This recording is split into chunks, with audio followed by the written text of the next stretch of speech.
Hey, this is Josh Blaylock with the J-Blay Update, the first since the relaunch of Devil's Due Entertainment. But today I'm not talking about Devil's Due, I'm talking to Mark Andrew Smith, who is just kicking ass all over Kickstarter with his new campaign for Sullivan Sluggers.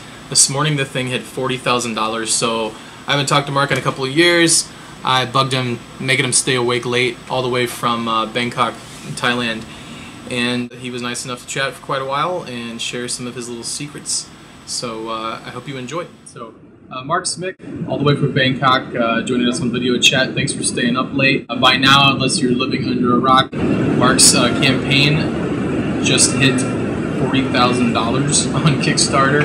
And Mark, tell us a little bit about your background in a nutshell, and in this recent project. I've been writing comics since about 2005 with Amazing Joy Buzzers that I did with Dan Hipp, and then just been working for almost 9 years on different comic books for Image, and I edited the Popgun anthology that won the Eisner and Harvey Awards, and I did the New Brighton Archaeological Society that was Harvey Award nominated, but we didn't win. And most recently, it's the book I've been working on is Gladstone School for World Conquerors, which is about a supervillain school, and that's a lot of fun. And I'm working on the next one. But right now, it's just I've been doing Sullivan Sluggers for about 4 years, and it's taken a while to get the project finished. But all the art's in, and after all this time, it's ready to go and come out. So it's pretty exciting. So 4 years. Yeah, I think it was 2009 that me and James started on it, and then. It's just working around his Orkstein schedule and then other paying work that he'd get. And then also, I think that the script was originally only supposed to be like 110 pages, and then I'd get in pages and art from James, and it'd be so awesome, I'd get kind of carried away. And it's like, I'm going to write this, and it motivated me more. Because I was working in sections, staying maybe an issue ahead of him, and then I'd get the art in and just feed off that creative energy from him, and it pumped me up and motivate me to just, make it more over the top and make the next scene better and better. But it's been a long period, but I think it's been good and really healthy for it. It's like baseball, horror, artwork with a cartoony bent to it. It's the total kind of genre-crossing subject matter that, I've always been a fan of, like this kind of work that you like to do. And it's the hardest thing to sell in the regular comic book market. And it is kicking ass and taking names online on Kickstarter, which is a great example, I think, what the future holds. I think so, because when you do stuff in kind of unique style, it is kind of hard to sell it for some reason. People do want Jim Lee or a DC house style, so it for the masses, I guess that's what generally sells or they're attracted to. But I've always been interested in artists with really kind of distinctive styles, and that just stand apart from the pack. And I think here it's actually paid off. Doing it through Kickstarter and getting out of comic shops just to the masses has been really helpful there. It's weird. It's because it's the I don't know. It's so I feel weird calling these things. I mean, anytime you say mainstream comics or mainstream comic press, it's if they're all they're talking about superheroes and stuff, they're really not mainstream. They're talking about their little niche. But yeah, it is one niche. It's an upside down and inverted pyramid where they're talking about one genre, and I mean most people would never just watch only superhero movies. So yeah, Mark, with your project is a perfect example. It's weird how the mainstream comic book world, it seems to be finally paying all this attention to webcomics and stuff now because Mark Waid has gone into it, and Mark, I love Mark, and he's really expressed some strong viewpoints. I agree with him on a lot of what he said, but it's now, but the content that's always been successful in webcomics it's usually a little more cartoony or a little easier to digest, I think, than I agree, and then they usually take years to build and cultivate an audience. So the ones that are successful, they've been doing it for 8 years, and it's really hard to do that immediately with a new comic book and promote it like that. So I'm not sure. I hope the best with it, but it is kind of difficult to just off the bat, fresh with something new to do record numbers like that. I did listen to a podcast interview with you recently where you were first it was kind of funny because you were hoping that it was going to make like, you know, a few $1,000s, or if it was 20 and it was going to be a dream, and now you've just blown that away. But you mentioned how the webcomics inspired you a little bit on there. I think like Scott Kurtz and PvP, you know, and just kind of think about the different model where you sell stuff and have a store, and you know, it is all becoming more automated because there's places that like ship books for you now and like house things, and you can do online sales, and I don't know, it's just really inspiring to see a lot of projects do so well. But I knew Kickstarter would be popular from the get-go, but now it's, you know, getting more and more support, and other creators are like helping out and, you know, being supportive of other projects, which is really key. And because, you know, when you're a creator, you make something, but you maybe have a book out like a few times a year, and then the rest of the year you should, you know, lend a hand and promote your friends and help them out, you know, because it'll be your time again. But and a lot of those guys or a lot of those people that have been like doing webcomics and, well, not obscurity because they've been getting like huge followings, but it's kind of, I think, really showing their power.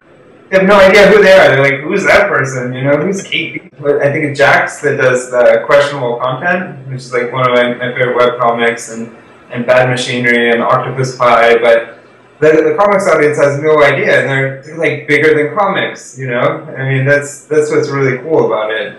And just like doing their own thing, but they don't even like pay attention to comics. But I think that's why they're like so successful, really, is because when you think about it, with comic shops, it's just all this stuff just pouring into this limited space and this limited area that's like no man's land, and they're all battling it to the death and like picking at each other like fighting cocks, you know, and it's like this negative energy, and retailers don't want to like buy stuff because it's not like returnable from Diamond, so they order conservatively. But the trick is just jump out of that area of high saturation with the fishbowl with the two great white sharks, Marvel and DC, and you're in the middle of it, and just get onto your own fertile territory. And no matter what, you'll build and cultivate your audience and make it your own audience, and you'll do a lot better. I mean, it's just a complete win in almost every single way, because it's only you, and they're not distracted by like other things. You're like the focus of a creator-centered distribution model. Yeah, talking about the creator distribution model, it's like when you're starting out, like it's like a lot of the webcomics people are really young, and this was their first time doing anything, building it up.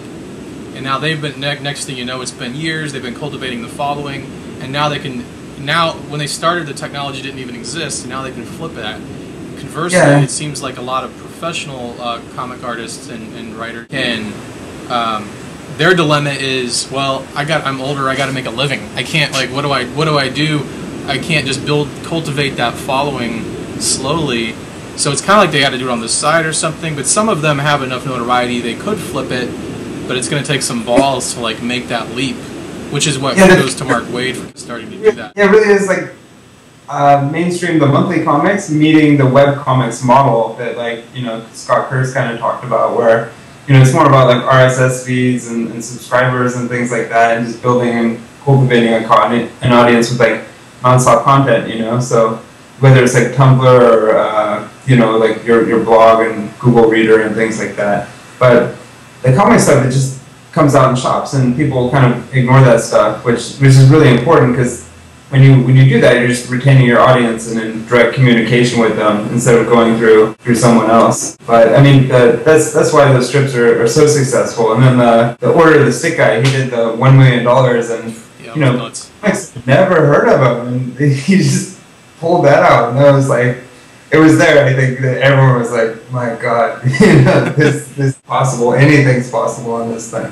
There was a lot of discussion originally that shift from the old model to the new model is not going to be pretty, and it's kind of like this is actually providing that really critical bridge for some people. Yeah, have that physical, tangible product, but be really a web-based phenomenon. I don't think it's like anyone's success is anyone's detriment. So the success of webcomics and Kickstarter doesn't really mean the detriment of like retailers or publishers that much, because comics are so small. So if retailers keep doing their job and just selling to the audience, you know, and coming up with creative things, then they should be okay. But at the same time, like, both are really direct, because yeah, digitally you're in your house and everyone can like download and check it out, and then you know, through through Kickstarter, you're going like direct to the audience. But I think if you do that and then you did like secondary for comic shops, it would actually be better because people, there's been like product awareness, so they already know about the product and are familiar with it, and then go in the shop like looking for it. So actually it helps like sell everything a lot better.